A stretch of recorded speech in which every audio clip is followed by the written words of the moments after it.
Hola, buenas tardes a todos. En primer lugar, pues agradecer que os hayáis puesto las camisetas, porque uno en este foro casi se siente como en casa, ¿no?, al veros desde aquí arriba. Y por otro lado, y entrando ya en la materia, tanto la compañera Teresa como yo, lo que vamos a tratar en esta intervención es de explicar desde el punto de vista práctico lo que nos hemos venido encontrando durante estos 5 años en los juzgados. Se ha venido hablando durante todo el día, durante las ponencias del magistrado o de Plaza o del otro compañero, de Luis Arego. Un poco se ha venido hablando de la teoría jurídica, se ha venido hablando de sentencias, de jurisprudencia y se ha venido hablando de cuestiones teóricas de la ley. Tanto Tere como yo queríamos hacer hincapié en 4 o 5 pinceladas, cuestiones básicas que nos hemos ido encontrando los abogados a la hora de ir a juicio.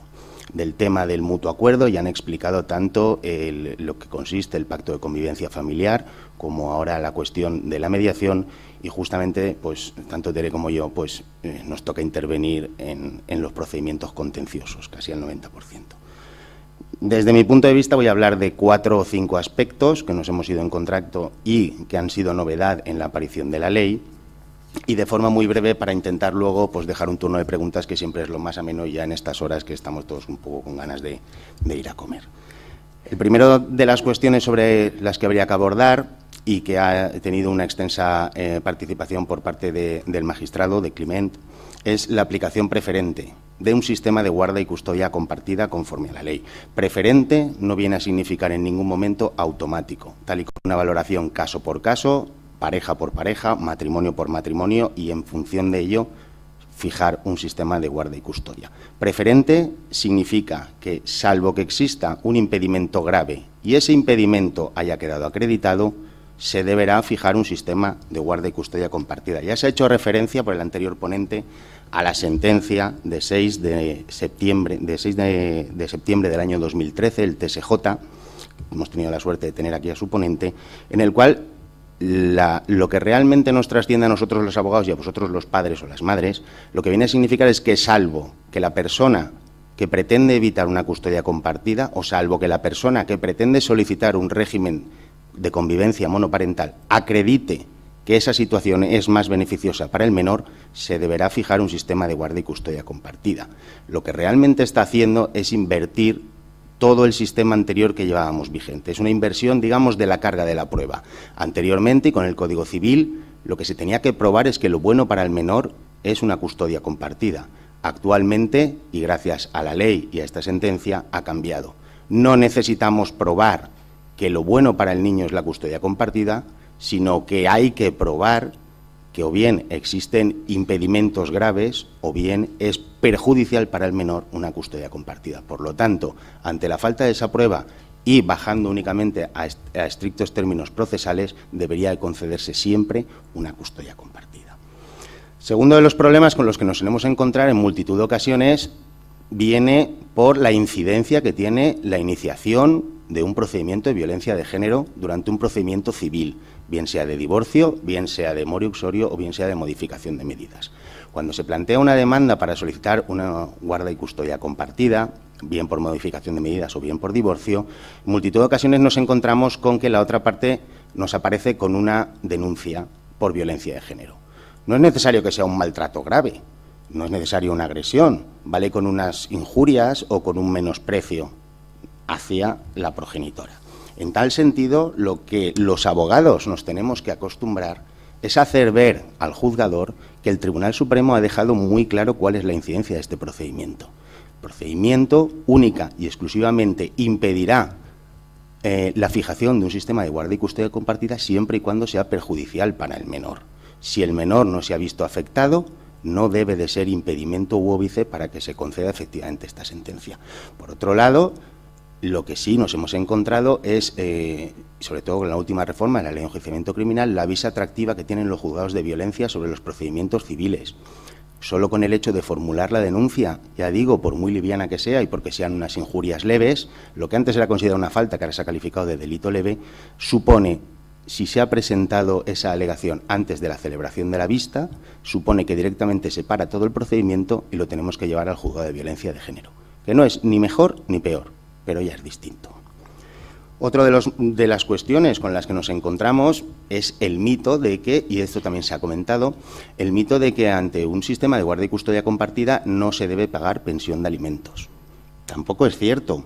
Lo que está claro es que la base y, en teoría, ante el mantenimiento de los menores en mismo tiempo cada uno de los progenitores, ambos deben de colaborar por igual.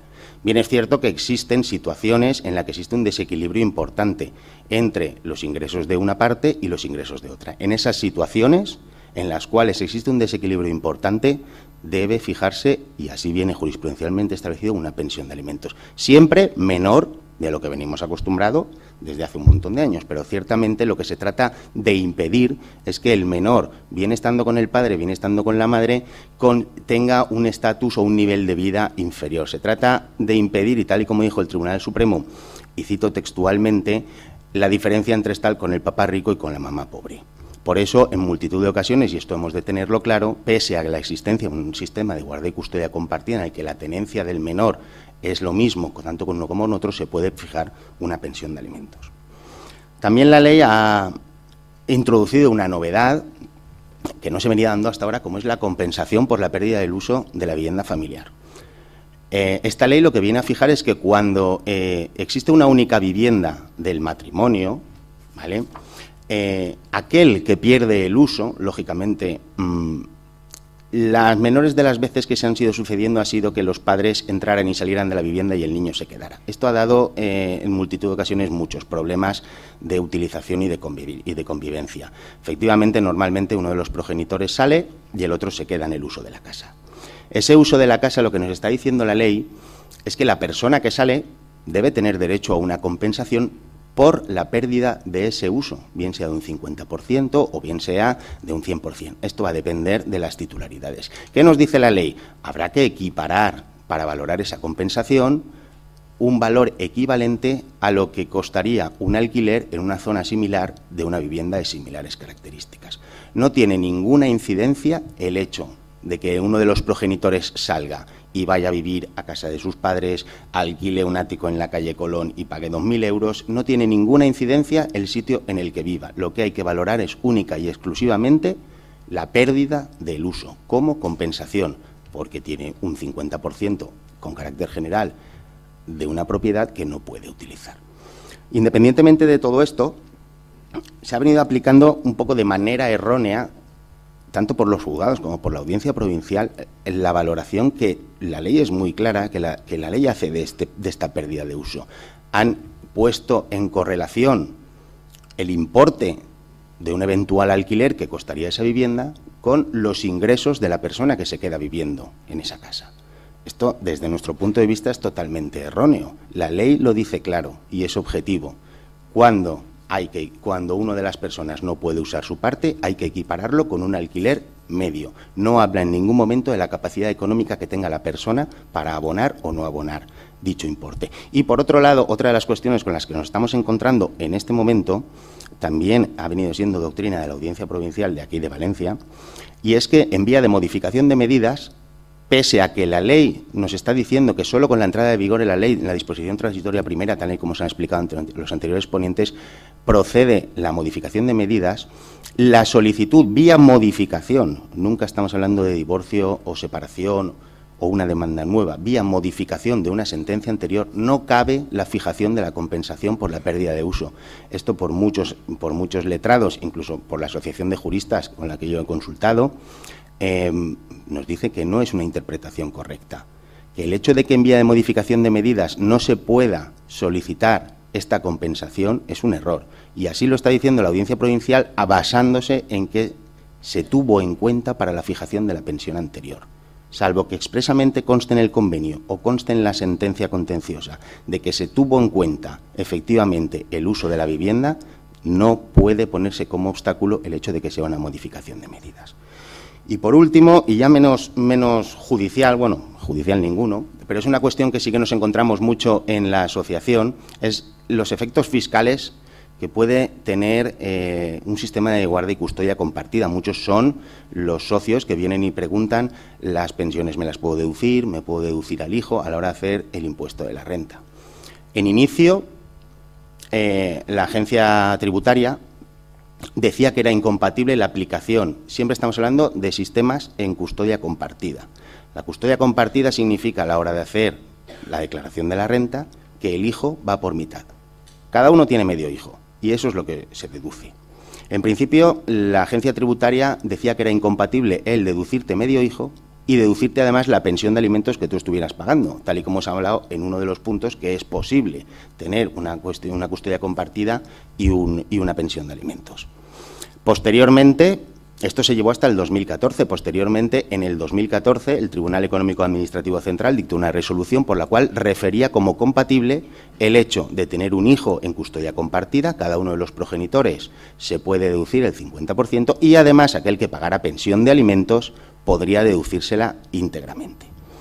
Pues todo esto ha cambiado y a partir del 1 de enero del 2015, con la modificación de la ley, es incompatible deducirse al hijo con la pensión de alimentos. Por lo tanto, a todos los que tengáis un hijo en custodia compartida y estéis pagando pensión, este año no os deduzcáis las dos cosas, porque vendrá Hacienda y os pondrá una sanción.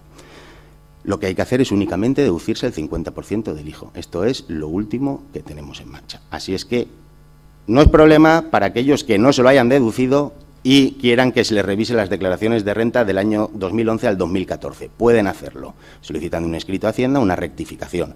Pero, hoy por hoy, es incompatible una deducción con otra. Con esto yo termino mi intervención. Han sido 4 cosas, lo más corto posible. Por si luego queréis hacer preguntas, y doy la palabra a Tere, la compañera, que va a continuar hablando. Gracias.